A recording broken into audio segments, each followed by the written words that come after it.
allegiance to the flag of the United States of America, and to the republic for which it stands, one nation, under God, indivisible, with liberty and justice for all.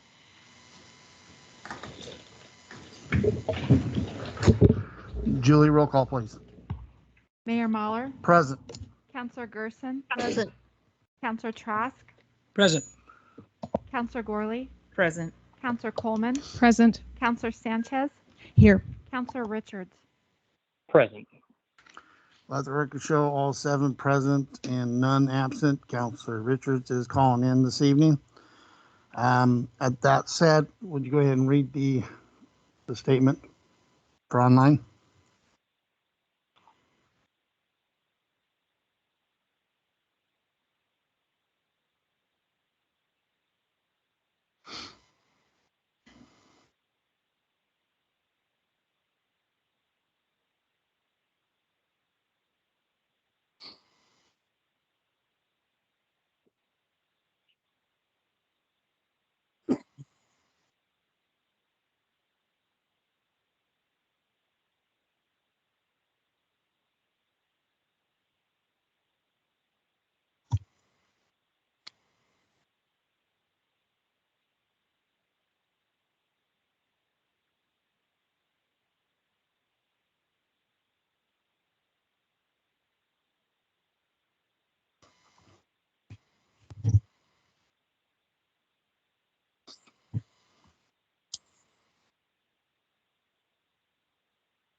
Okay, at this time, I'm also going to read an OSHA mandate letter.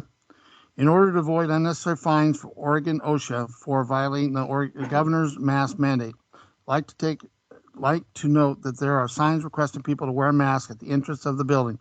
Masks are available for use at the back of the room, and that it is an audible reminder of the mandate as outlined in OSHA Workplace Advisory Memo 8.13.21. At this time, consent agenda. Move to approve. Second. Motion second by roll call, please. Councillor Sanchez, Yes. Councillor Richards,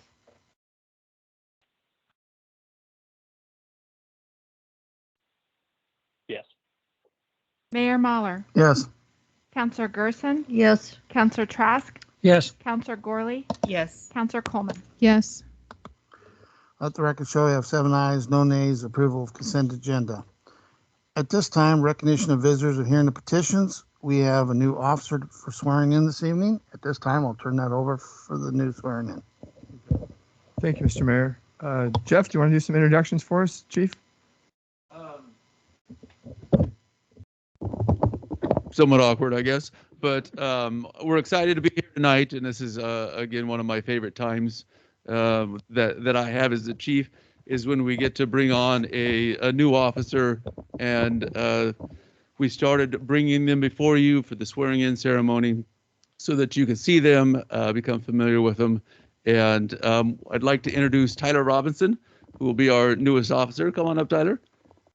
Tyler comes to us from Lebanon, actually graduated from Lebanon High School, and he has some experience with the Benton County Reserve, so he does have some law enforcement experience. And so we're just really excited that he's chosen to start his full-time career with us here at Sweet Home. And we look, we're positive we're going to have great things from Tyler. I also want to point out his wife, Selena, is in the back supporting him. So with that said, I'll turn it over to the city manager. And actually, Tyler, we're going to try to do this a little better this time. Maybe a little stand over this direction.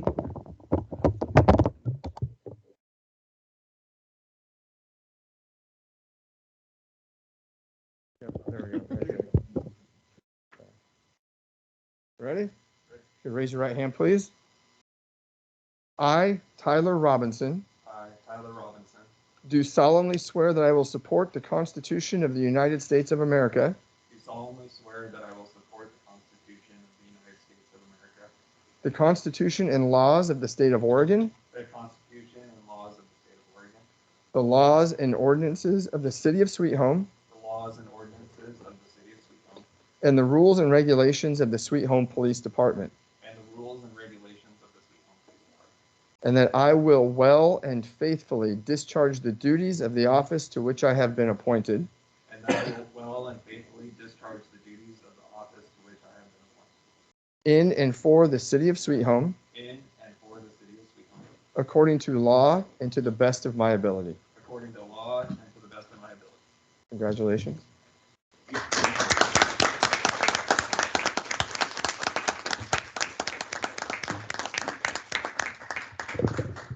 Jeff, he's from Lebanon.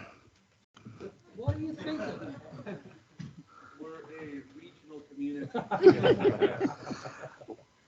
Well, Officer Robinson, Welcome aboard. welcome aboard on behalf of the City of Sweet Home, and welcome your entire family to our community. Let's grab one of them. I'll just hold it, and we're going to take a picture with you.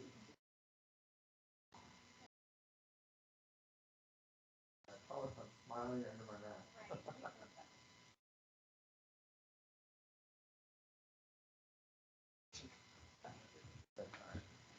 Thank you, Council, for letting us do that here. Yeah. Well, Our pleasure.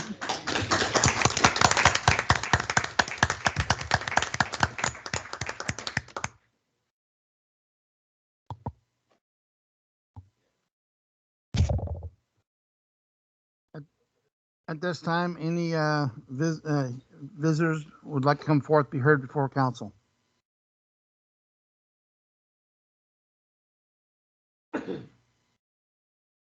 Okay. We'll move on to old business. Excuse me, I got a public hearing. My apologies. At this time at 6:36, I'm going to open a public hearing regarding community development block grant. At this time, I will start off with the testimony.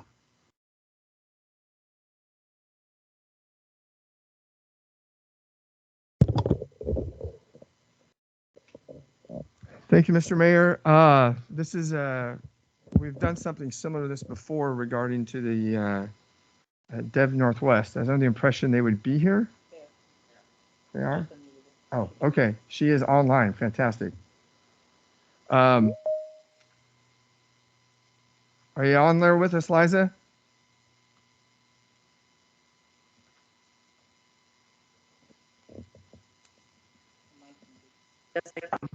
There we go. Are you with us, Liza?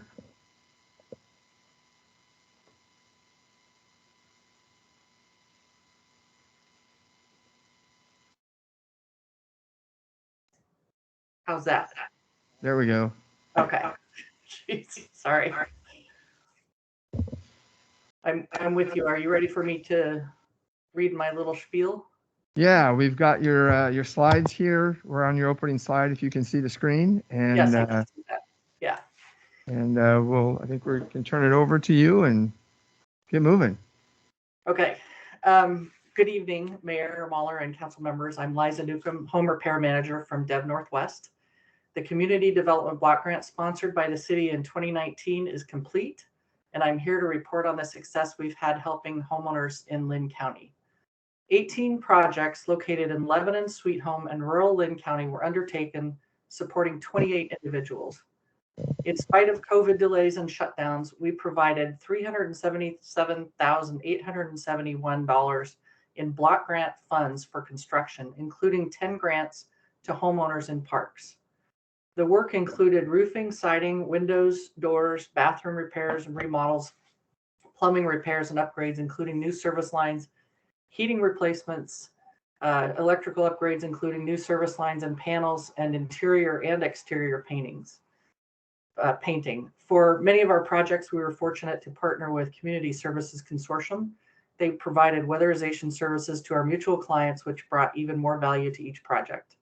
Thank you to you and your staff on behalf of the homeowners whom we helped over the last 2 years and for your continued support for Dev Northwest programs. I look forward to working with you again in the future.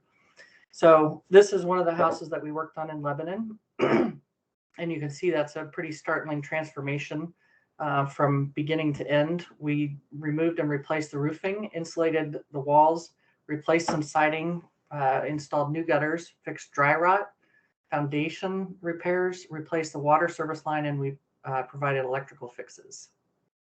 Next slide, please. On this house, we provided a new roof, a water heater, and repairs to dry rotted siding. Next slide, please. This house, there was an addition that had been added onto the house that didn't have a foundation, and it was sinking and pulling the main house down. So we had to tear it down completely and rebuild it. We added a French drain on the uphill side of the addition and installed a dry well in the backyard. We also provided a new roof to that. And this is the same house. In the process of rebuilding the addition, we replaced the furnace and water heater, bringing them all up to code. Next slide, please. At this home, we decommissioned an old underground oil tank, replaced the roof and windows, and added a door for safe egress from a bedroom with unopenable windows. This house, this is here in Sweet Home. You might have seen this house. We put new siding, doors, windows, and we did chimney repair and exterior paint. And this house got a lot of compliments from my other clients in Sweet Home. Next slide. This was our first grant to a homeowner in a manufactured home park. That was here in Sweet Home. We replaced the roof and gutters, repaired the siding, and rebuilt the entry covers. The homeowners were so inspired, they painted the exterior themselves. And I need to correct that. This was in Tangent. I mistook this house. Next slide, please. So overall, we provided support and funding for 5 homeowners in Sweet Home, 9 homeowners in Lebanon, 7 of whom were grant recipients for the Homes and Parks program, 3 homeowners in Tangent, and 2 of those were the Homes and Parks grants, and 1 homeowner in Waterloo. Thank you again for supporting this program. It really provides a lot of needed help in the communities. Thank you for your testimony. Mr. Mayor, if I could, just to remind everybody, this CDBG program is kind of rotated. We were the fiscal agent for this round. Historically, it just rotates around. Lebanon will be an agent. I think Brownsville has been an agent. But this is just, we all in our region take turns being the fiscal agent. This time it was just our turn. Just because this grant period is over, I believe they will continue to work on CDBG projects just like this in our community. We just simply won't be the fiscal agent. That's correct. We've already started working with the Lebanon grant. Yeah. Any questions of counselors?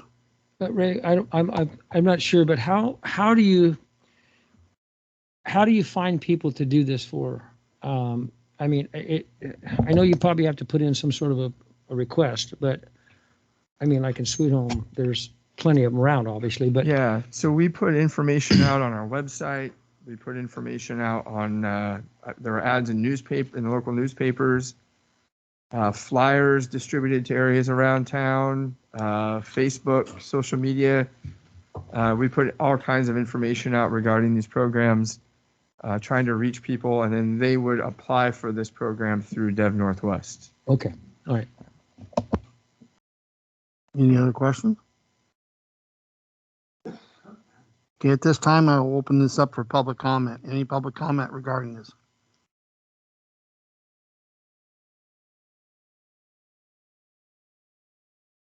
Okay, at 6:45, I will go ahead and close the public hearing.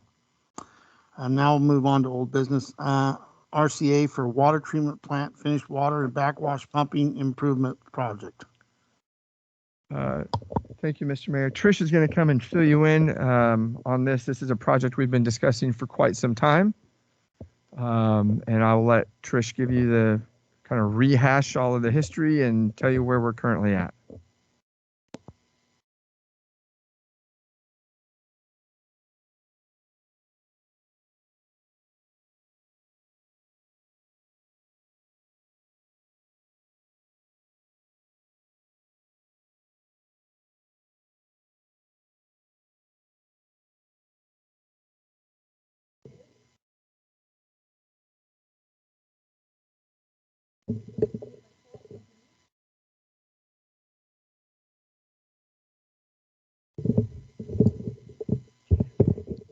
Can you hear me now? Is that better?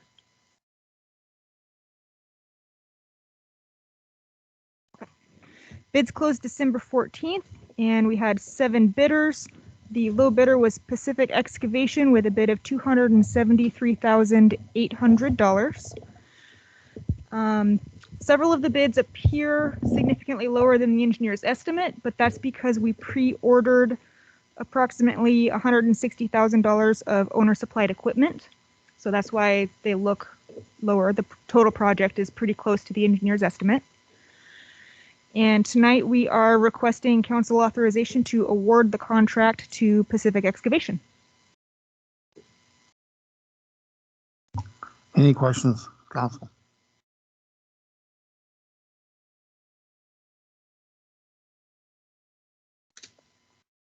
Mr. Mayor, I have a question.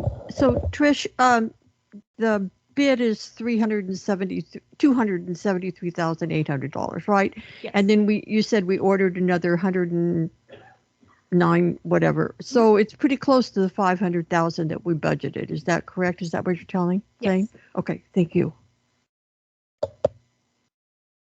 Any other questions?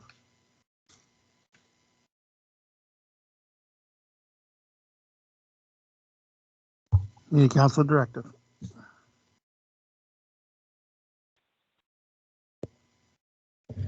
So moved as recommended.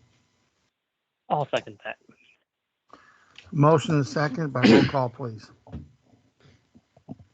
Counselor Gerson, Yes. Counselor Trask, Yes. Counselor Gorley, Yes. Counselor Coleman, Yes. Counselor Sanchez, Mr. Mayor, I think I have to recuse myself from this vote due to a conflict of interest being on the bidders trucking list. Okay, we have 1 abstention. Approved. Counselor Richards, Yes. Mayor Mahler. Yes, so let the record show we have 6 ayes with 1 abstain and no nays. Approval of this. RCA.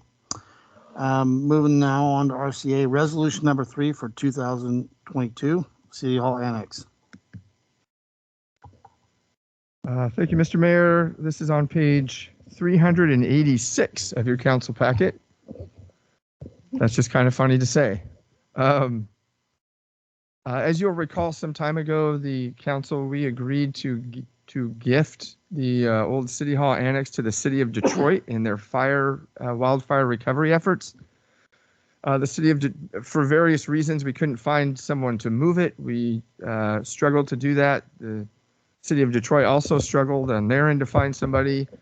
And when we finally did find somebody, the City of Detroit has indicated that they did not need the building any longer. So now we have it. So what we'd like to do is put in front of you a resolution rescinding the gift to the City of Detroit and thus keeping it in city possession to use for in the future. Any questions, council?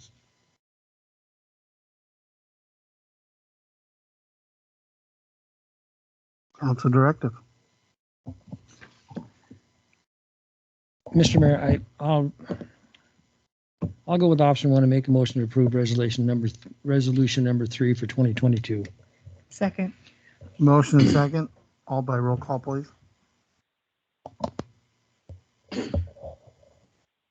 Counselor Gorley, Aye. Counselor Coleman, Yes. Counselor Sanchez, Yes. Counselor Richards, Aye. Counselor Trask, Yes. Counselor Gerson, Aye. Mayor Mahler. Aye. Let record show of 7 ayes, no nays. Approval of resolution number 3 for 22. RCA, City of Sweet Home, LBCC, Small Business Development Center Agreement. I'm going to turn this over to Blair. This begins on page 389 of your council packet. Thank you, councilors. This was previously on the agenda at the last council meeting, but there were some errors in the agreement, and we took it back and corrected those, and so here it is before you again. This agreement was in place from 2019 to 2020, and then during the pandemic, basically failed to renew it. But the LBCC and their Small Business Development Center would like to continue the arrangement. Essentially, they will continue to provide classes and other business services here in Sweet Home. And in exchange, the city would contribute to their funding about $2,500. This amount is currently in our budget, but the agreement does need to be approved by you in order to move forward with that. They do work with our local businesses, but also they have cooperated with RAIN and with the city's efforts as well. So we are asking for your approval, and I'm happy to take any questions that you may have. Any questions? Yes, Mr. Mayor, I have a question. Go ahead. On the IGA, under recitals, letter A, it says LBCC will also provide extended programs in the Sweet Home area, such as supporting the work of the Foundry Collective and having business advisors available in the community. What does that look like for the city of Sweet Home? So you managed to find another area, a reference to the Foundry Collective that I missed. The Foundry Collective is a what's it called? It's a joint workspace where people can rent space, and we don't have that type of facility. We would like to have that type of facility. So essentially, the intention is for LBCC to cooperate with those types of services here in the city. We would like to have that, but again, it's a matter of space. At one time, there was a plan to have a facility like that in place. It's just kind of gone dormant for lack of a partner. Thank you. So, Mr. Mayor, Blair, thank you for redoing this. I appreciate it very much. It's more to what I had thought we would wanted. Thank you. Any other question?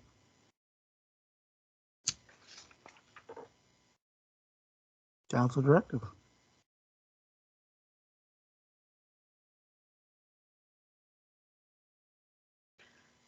So, Mr. Mayor, I move that we approve as directed. Second that. Motion second by roll call, please. Mayor Mahler, Yes.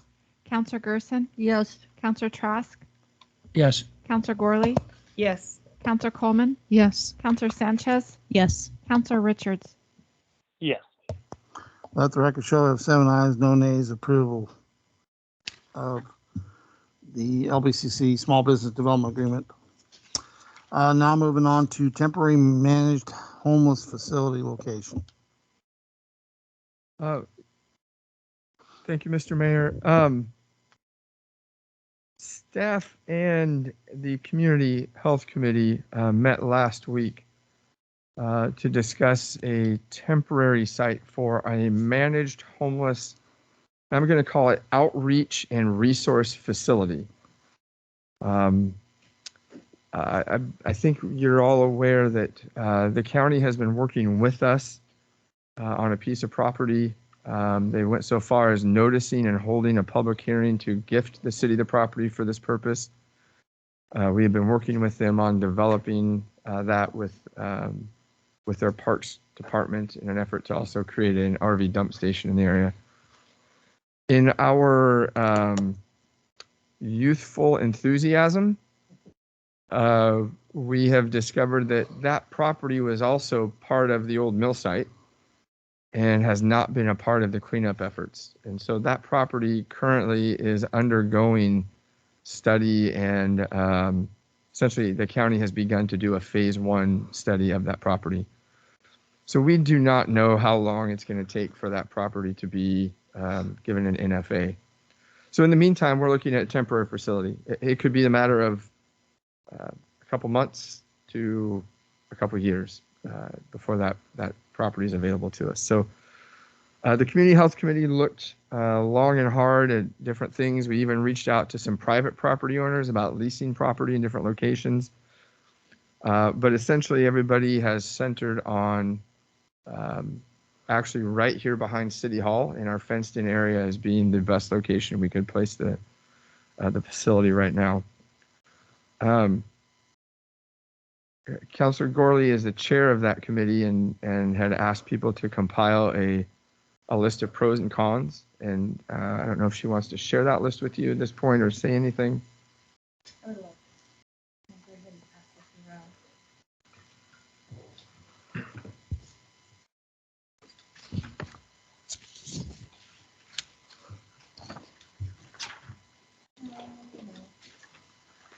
As soon as this thing is clear.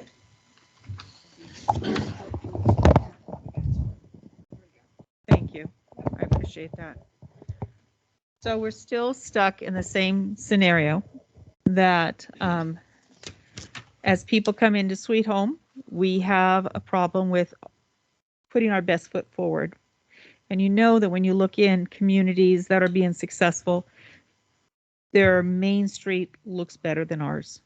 And part of the problem is we have people who are not housed and having issues and in crises, and that is in people's faces when they come in. They're also down in our core area where those businesses and those homes are being affected, and our fire department are being affected by this homeless situation. And there are rules and laws that we have to deal with. And I'm just reiterating what we already know because I want to keep that forefront in your minds, that we've taken an oath to follow the laws, and our police officers are stuck in this situation where they can't move people along because it's against the law to do that unless we provide a facility. And our people have worked really hard at researching and checking out and looking at ways to address this issue, and it is not a new issue. We've had this problem for years. It's getting worse. It's not going to go away. And we have an opportunity to address some of these issues. So when this came up about using the property behind us, I choked. I mean, I got a big stone in my throat. And I started thinking about what they were saying, and it makes sense. And I think that's why I felt it was important to compile a pro and con statement. And I'm sure there's things in here you could add. We could all add more to it. But it doesn't affect any surrounding neighbors. It builds trust. And I think that's really important because that's what people have expressed, the fear of what this will create. And as long as we have control of the situation, then we decide the destiny of this. And we can stop it at any time. But there's a paved parking lot behind us with a huge secure fence on it. It's going to be well supervised, and we can get this on the ground now so we can focus on our downtown and move our city forward, because to me, that is like one of the highest priorities I have is my downtown and protecting my community that right now isn't being protected. Their property rights, the businesses' property rights, all of these things that are going on, and we need to take action. This is the quickest course of action that we have. It is the least painful course of action, and it is very effective. We have water on that site, we have power on that site, we have a fence around that site, and we can bring up a shorter fence to it to control the size of it. And there's a wide entrance so people can come and go. As long as it doesn't look like a prison, I'm happy. Some green slats in there for privacy. I think we can move forward in a very positive way and later reassess, is that working for us? And so the Community Health Committee would like to recommend that we use the property directly behind City Hall and move forward with this project so that we can move forward with other projects. Any questions? Mr. Mayor, if I could real quick. Um, I want to reiterate a lot of what, or support a lot of what Councilor Gorley said insofar as we really have no recourse without something in place. Jeff and our police department's hands are tied if there is no facility in place. Councilor, we think you have three options, simplified options.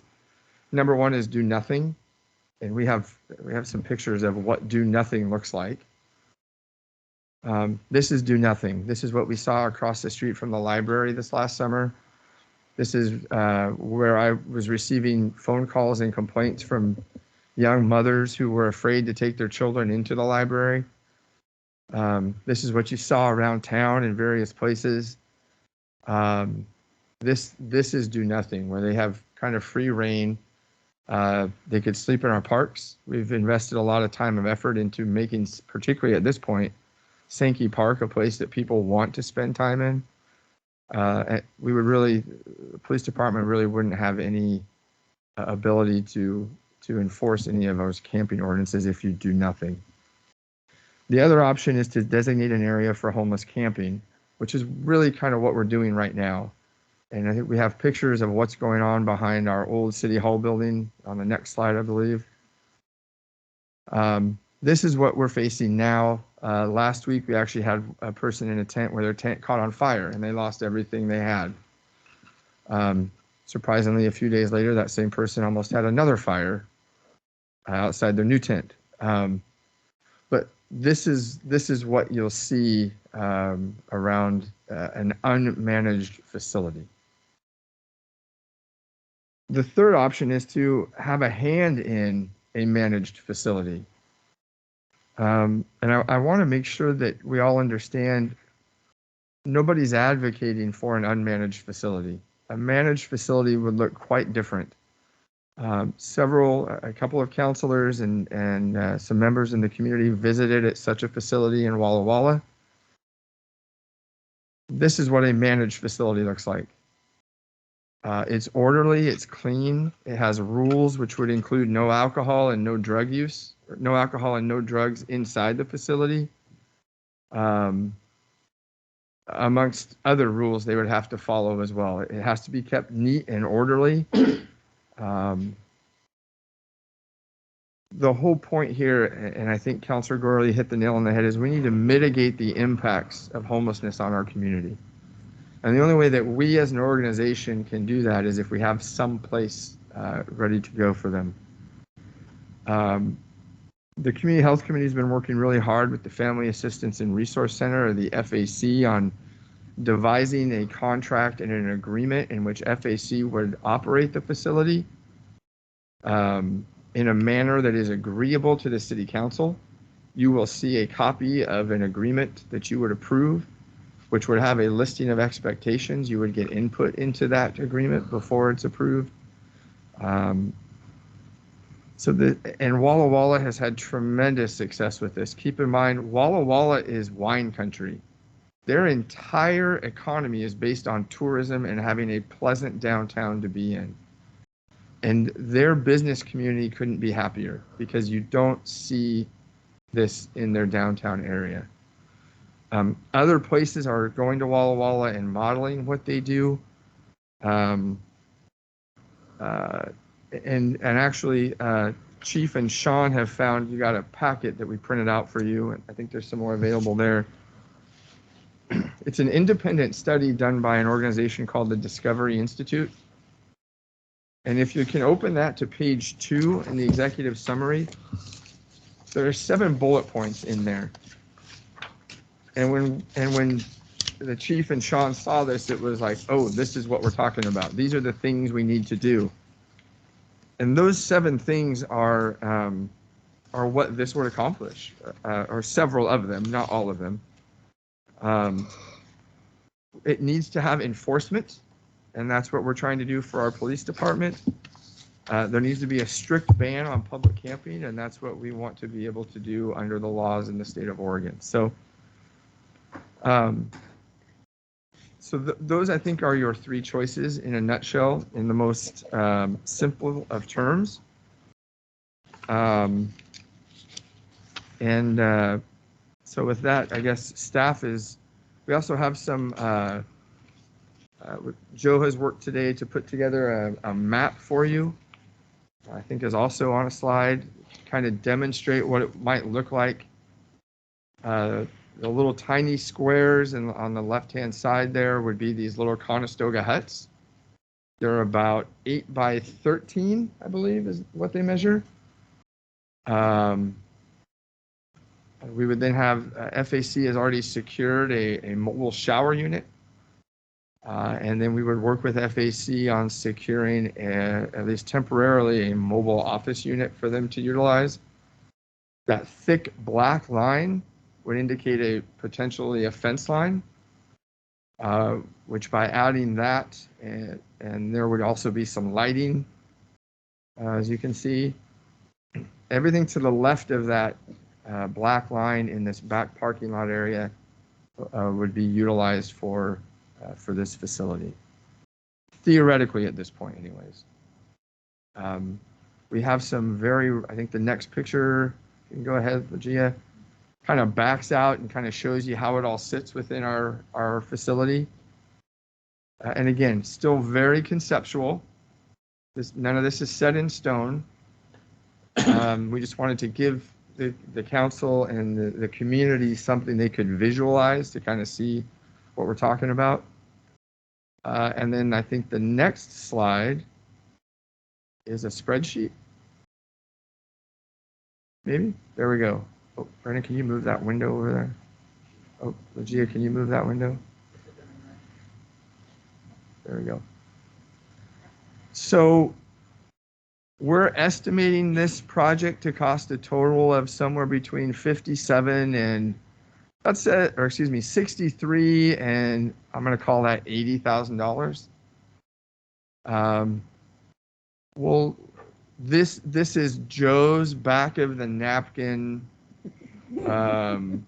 off-cuff estimate. And what I want to remind you of right now is the prices of goods are going up astronomically quickly. So we think this is definitely ballparking, but we think it gives you a pretty decent idea. And if you notice, Joe gave you a low and a high, and we're hopeful that it fits in there somewhere. But I'm also going to reserve the right to apologize at a future meeting if it's a little bit different, given the current state of our supply chain. The other thing I think that's important to note is I think the next slide is some information that was sent to us by FAC. The FAC has been out beating the pavement hard to get donations for this project. If all the stars align, it looks as if the FAC is going to be able to supply the funding for this facility potentially at no cost to this community. I can't think of a better deal. And I got to say thanks to Brock for doing what he's doing and Shirley for doing what they're doing to try and make this happen.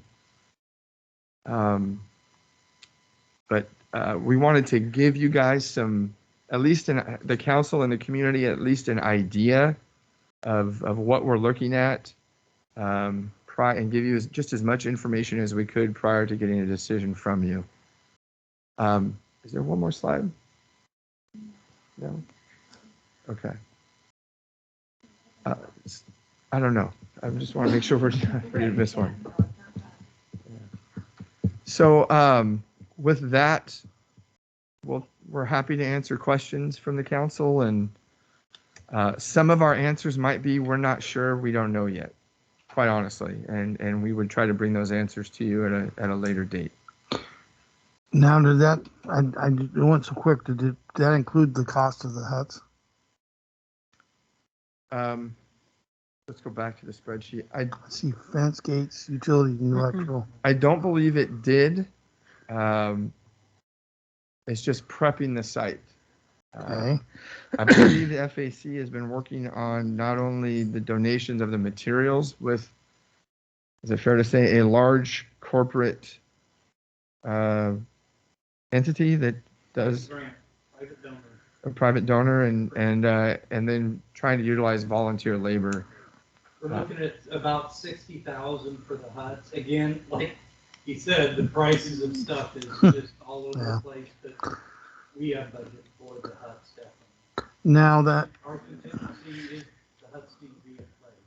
okay, now that fence, is that gonna be a see-through fence, or is that gonna be blocked?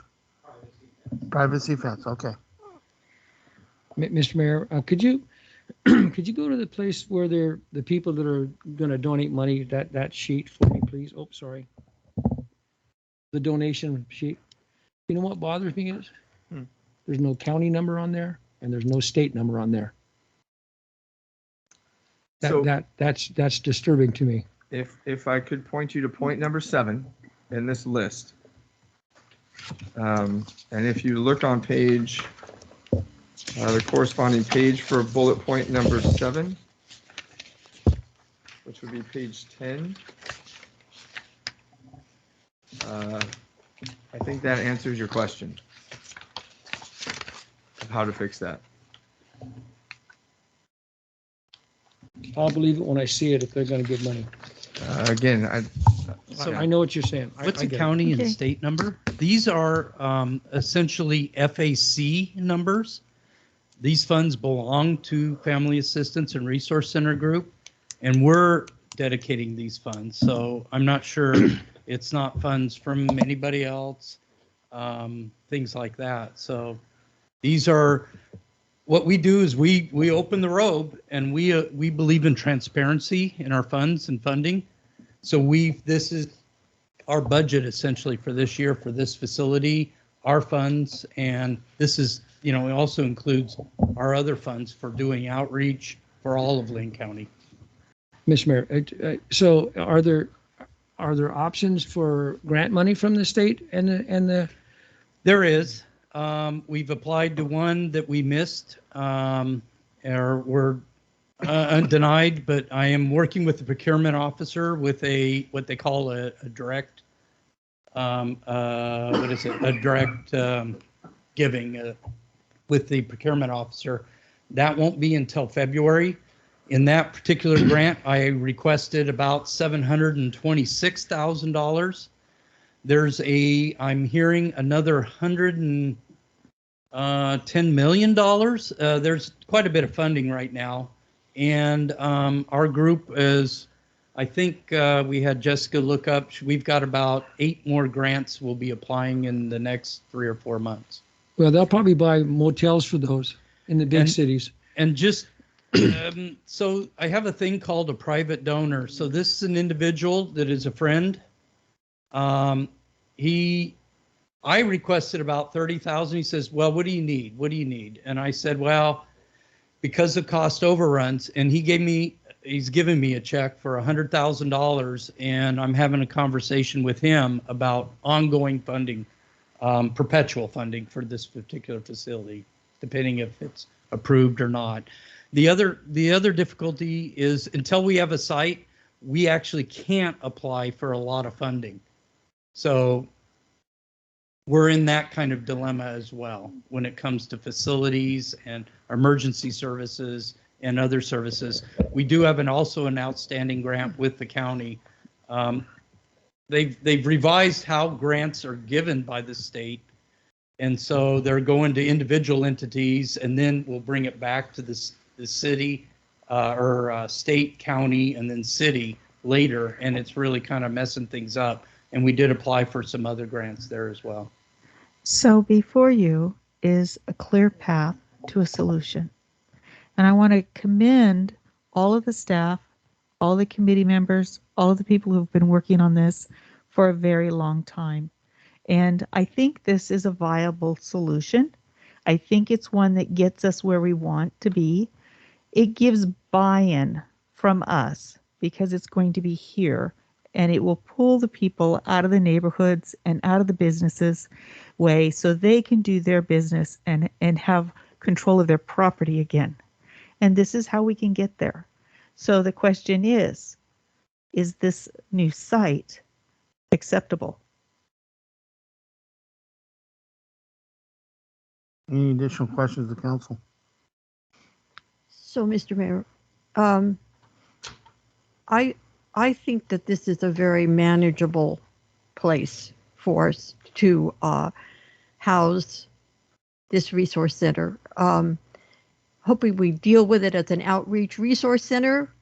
Okay, I like that comment. I think it gives Jeff and his officers an opportunity to help us clean up the downtown area, as Councilor Gorley said. And I too want to commend the people that have worked on this. I mean, it's been a long haul. And I, for one, am not going to stand in the way of getting this done. Any other questions or comments? Mr. Mayor, I just want to reiterate what both of those counselors have said. It's been a long time coming and it's been not easy. I don't think there's any perfect location, but this concept I think fits the best to what we need, and the security, our buy-in, but also just a managed facility is something we've been aiming for. I don't think anybody necessarily wants to set up what's called a homeless camp, but an outreach center, and to clean up what needs to be cleaned up in our city, but also assist people that need help. I think this is our best solution and our best foot forward. Mr. Mayor, if I may. Good. I have a question about the financials, that slide that you put up there again. Is the $326,000 under the Sweet Home Center budget, is that startup cost? Is that your annual operating estimate? And then also, secondly, the financials, are those promised, pledged, or received funds? You'd like me to go down those? FAC, that is in our bank account at this moment. Hayden Homes in our bank account. DST grant, that's a grant that starts in 2022. And if we move forward, then we'll utilize that. That is at a cadence. We have to describe what that cadence is. I did put that in. We should be getting 70K the first month, and then I believe it's like at a 30K type instance until we get to the 150. Sweet Home, that's some funds that were at least promised. The private donor is a check that will be given to me. I need to meet with him here in the next week or two. Sweet Home donor, that's already given. United Way, that's already given. Walmart's already given. And the OCF depends if we get the contract. The harm reduction is going to be, believe, given in January sometime or February. The Sweet Home donor of 15K, if we have a facility, I think they'll donate it. They at least talk to us about giving us some funds. The private donor, again, that's a conversation. If it's here, great. If it's not, I have other conversations with him because he's an FAC donor. The community health worker billing, we're actually training our employees to have a certification by which then we can do billings against for the state, for state funding, and get that type of certification. So it provides ongoing financing. We've also committed to possibly some job resourcing, putting in a coffee shop, doing some other things. Again, getting back to the revitalization of your downtown. And then other future Oregon, we're in a time like no other I've seen as far as grant money. If you look back in aerospace in the 80s and you look back at the military, you know, during the times when there were lots of funding and grants, right now there's a lot of emphasis on that in the whole country as well as the state of Oregon for dealing with houseless, homelessness, and resources for individuals and communities, especially what they call rural type communities that don't have the resources of the Portlands, of the Salems, of the Corvalises, things like that. And so there's a lot of funding there that we're going after. So that's what we have right now. And the 326,000 budget number, is that startup or is that anticipated? I would call that essentially startup because the idea is we're actually working with other grants that look at what they call transitional housing. So I may get into the $1 million mark because I'm buying houses to actually, we would like to provide a full breadth program. This is like the emergency housing type level. And then there's transitional housing, and then there's permanent housing. And we want to be able to provide that full cycle chain because we keep traumatizing our people over and over and over again by, well, we get them up to this level and we get them some help, and then there's no housing for them to go to for transitional.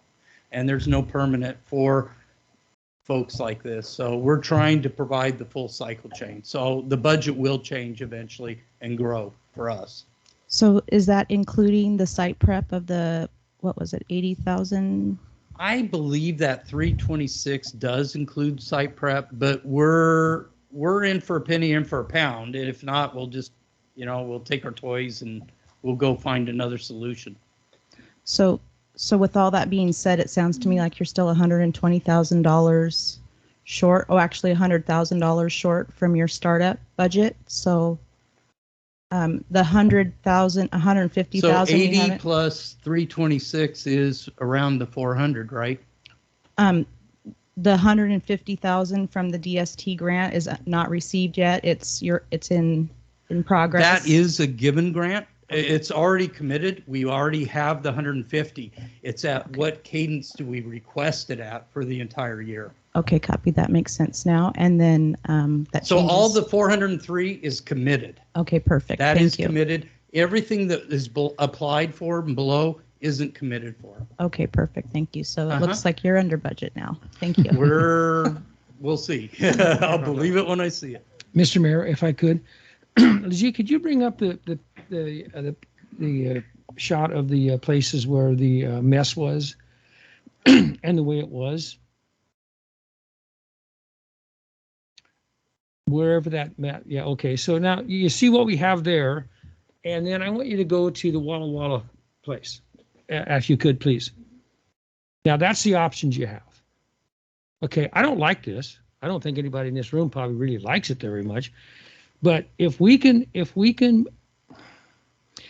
make that work and have the ability to have the police get them out, and if they're making a mess, which we talked about for a whole day in Walla Walla, and that's the way it is. It's just the way it is. And it to be honest with you, it shocked me. It shocked me how nice and clean it was. But they're very strict on what they do and what they won't let them do. And so I think for the time being, I think it's probably the best way to go. I don't know what the other option is. Stay down there. Just go look. It's not that much fun. I mean, legally, we can just locate. Yeah. We can purchase property or lease a Mr. Mayor. One moment, Councilor Richards. I'll let you speak in a second here. I'm done, Mr. Mayor. I'm fine. Thanks. Did you have one more last thing? No. Councilor Richards, go ahead. Oh, sorry, I didn't mean to interrupt you guys. I just want to say that, yeah, I agree with Councilor Trask. I don't think anyone, especially probably really wants it there, but I feel like it's our only option left. I think it's important to mention too that once this is all set up and going in the buildings, they will be able to provide services to people that need it. And we have many people in Sweet Home are just one paycheck away from being homeless themselves. And if we can keep them housed by providing more services than we currently do, then our community is going to be stronger and healthier. And I think that's an important piece that we need to remember. Again, I choked, but the more I thought about it, it's a very viable solution.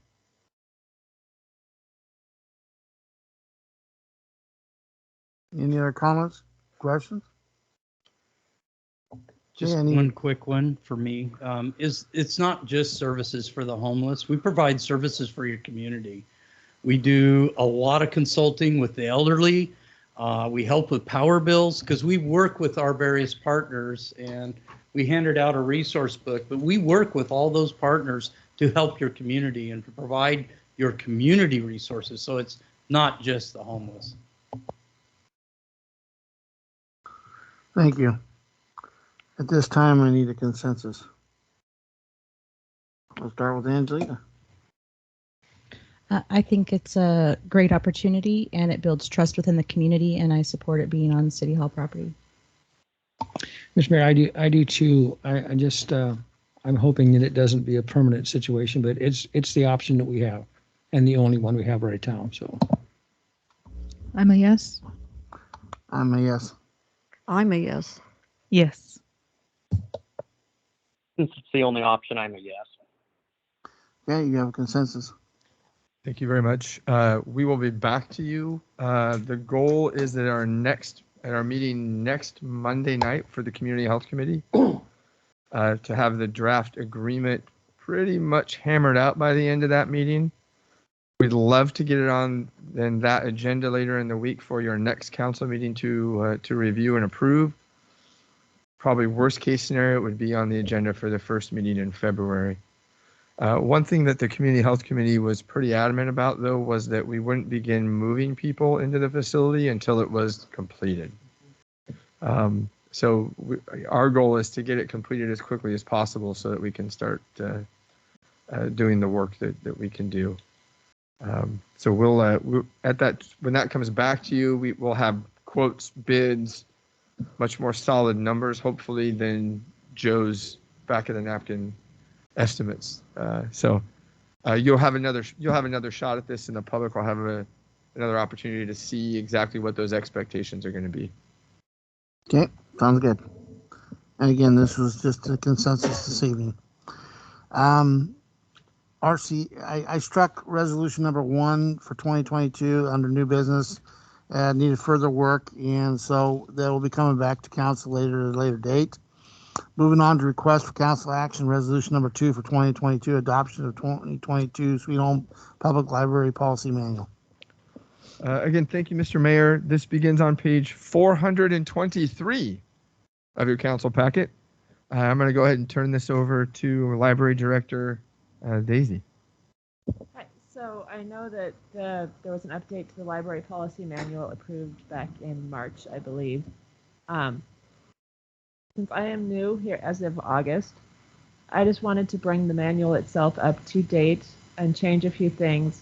And my main philosophy is just to make it easier, the entire process easier for patrons to get a library card, to check out materials, and especially for new citizens to town, which there are a lot like me.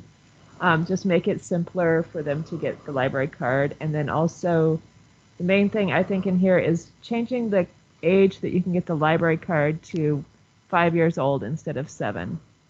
This policy changes were approved by the Library Advisory Board, and I'm just bringing it forward to you for final approval. If there are any questions or anything. Any questions of councilors?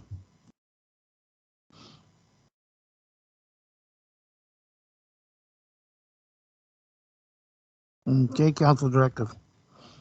Mr. Mayor, I make a motion to adopt resolution number 2 for 2022. I second it. Motion second, roll call, please. Counselor Gerson? Yes. Mayor Mahler? Yes. Counselor Richards? Yes. Counselor Sanchez?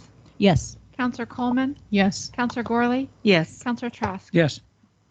Let the record show I have 7 ayes with no nays. Approval of resolution number 2 for 2022, adoption of the 2022 Sweet Home Public Library Policy Manual. Council training goal setting dates. Council annually has goal setting and training. We historically do that during the month of February. So I don't know if council would like to go ahead and take a look at their calendars and see what would work. Historically, it has interfered with Valentine's Day. Luckily, this year, Valentine's Day is a Monday. We have historically gone Friday, Saturday, and a good portion of Sunday to get through this. So I would like to see, if at all possible, the 18th, 19th, 20th that week, if possible. Okay. At least for me, because of medical reasons. Yes, Mr. Mayor, and the Film Fest is on the 12th, So that would be a little iffy for us. I was going to request that same weekend as well.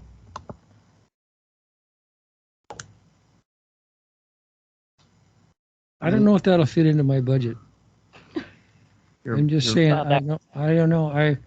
I'm going to have to really look at this hard. I may not be able to make it, you know, I just. That'll work for me. No problem. That's fine. Okay. So let's shoot for February 18th, 19th, and 20th. So counselors, if there are topics that you'd specifically like training on, if you could send those to me, we'll make sure we try and incorporate that information into the program.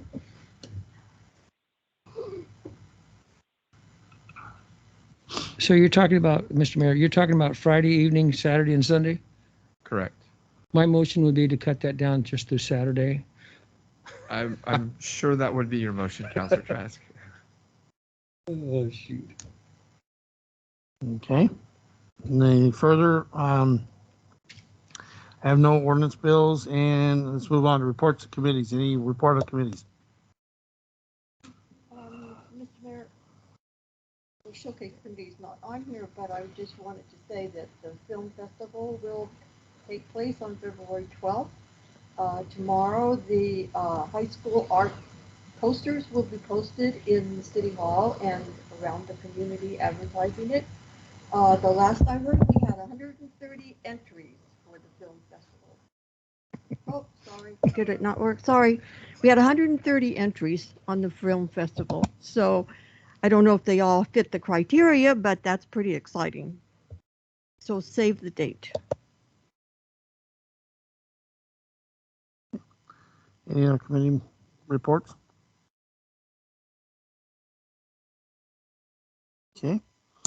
Moving on to mayor's report. I just want to say thank you for everybody for their condolences, city staff for their flowers and everything for my medical procedure I went through. I appreciate that.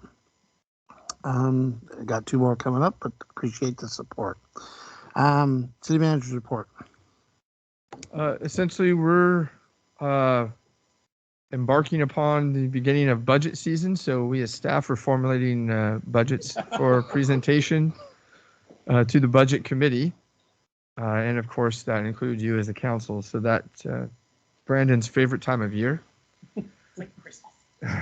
He gets to play on his spreadsheets and whatnot. We continue to move ahead with all the public works projects we've talked about. We continue to move ahead with all of the other projects we've talked about. Of note for me is I have been appointed to the OCCMA Ethics Committee, which is the Oregon City County Manager Association. That would entail upholding and investigating potential violations of the International City Manager Association Code of Ethics. I've also been appointed to the Communications Committee as well within the state. So wanted to just share that information with you, and with that, that's all I have. Any questions, councilors? Okay, we'll move on to department directors' reports. Any questions of any of the directors?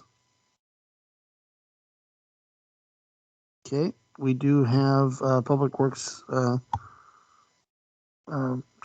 report to bring tonight. So want to come forth? Or Greg, are you online?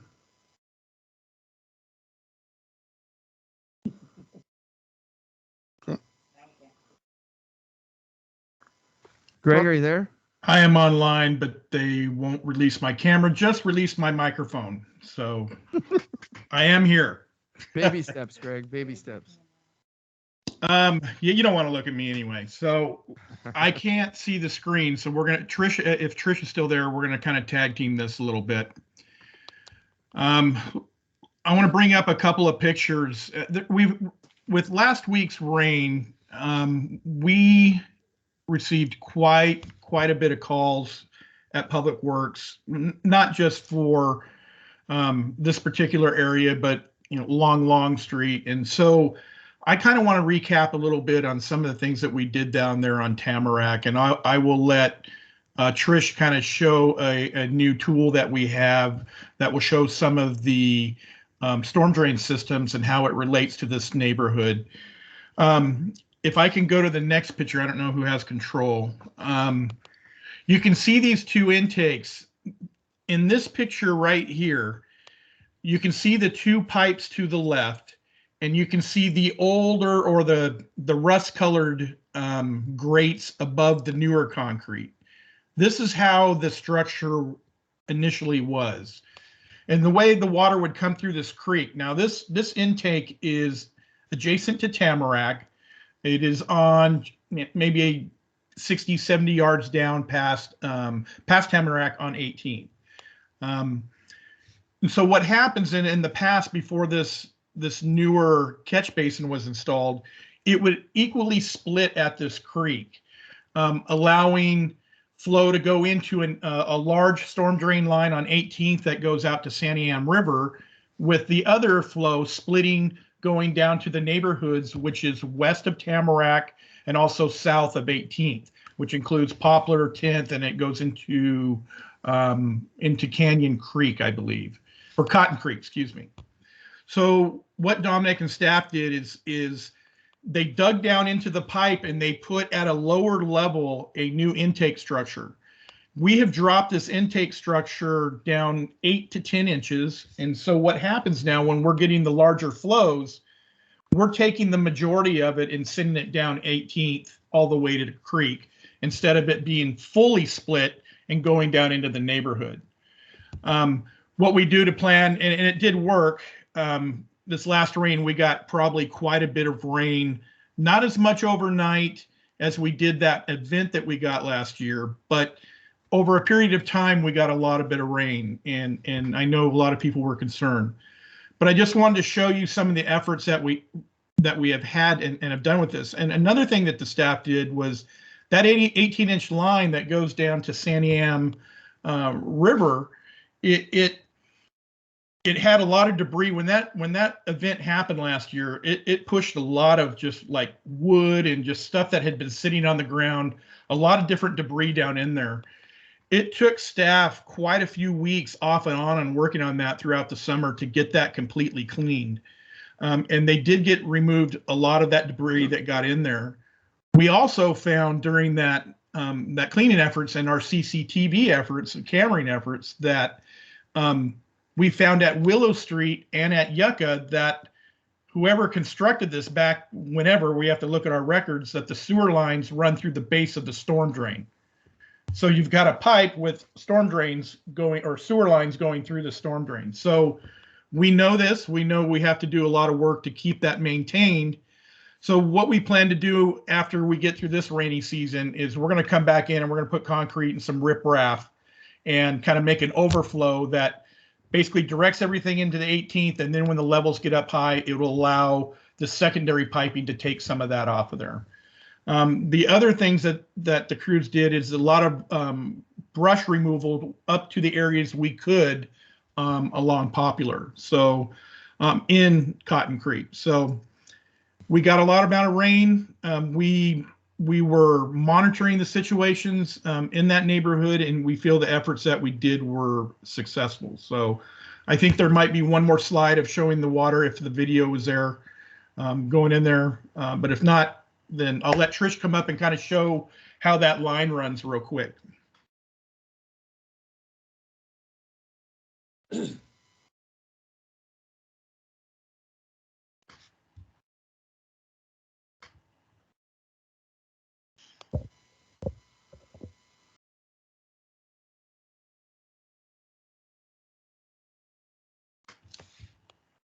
Now, if you can see where we were talking about, if you can see, and I don't have control, but if you can see just Tamarack and 18th, and as you go towards the river, you see that first intersection of creeks and things that kind of come together.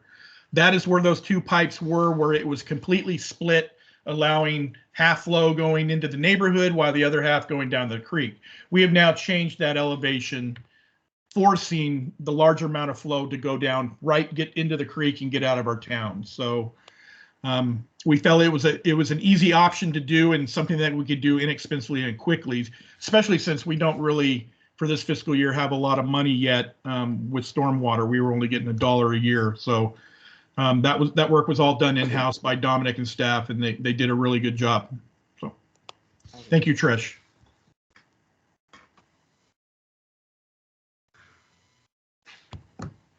And any questions, if you guys have any, I'd be more than happy to answer them.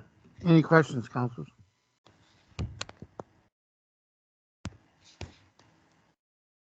Okay. Thanks, Greg. I hope you get to feeling better. Thank you. Any city attorney, anything? Okay. Council business, good of order. Mr. Mayor, I've been reading in the council rules and stuff, and I'm a little bit concerned, for me anyway, going to personnel and trying to get them to do something that I have no authority to do. I've never done that, but I think we need to be careful when those kinds of things come up, because we have to go to the city manager and then they take care of it themselves. So that's what I'm just concerned about a little bit. So, Mr. Mayor, I watched a Zoom meeting today with the National City. Is it not on? It's on. It's on. Go ahead. The National League of Cities on community art and resiliency. I was very impressed with the projects that they're doing, which combines health centers, city governments, and artists, local artists. I'm not sure where we could go with this, but it kind of dawned on me a little bit with our streetscape that there might be some collaborative kind of work that could be done. They have a lot of data to show that with the mental health issues and the physical health issues we have, that art has a way of mitigating that. It requires, of course, city buy-in. So I may be bringing more to you when I get more information, but I was very impressed with the project. They're looking for 9 cities and towns of various sizes. And I thought, wow, well, we're small. We might. For the first cohort, which is due February 4th, which is not possible for us, but there will be a second cohort later on in the year that if we get our act together and talk about it, it might be something we could buy into in terms of giving artists some work and a collaborative venture. I was very impressed with the idea. Very good, Diane. Any other council business good of order? Nothing further. We'll go ahead and adjourn at 7:42.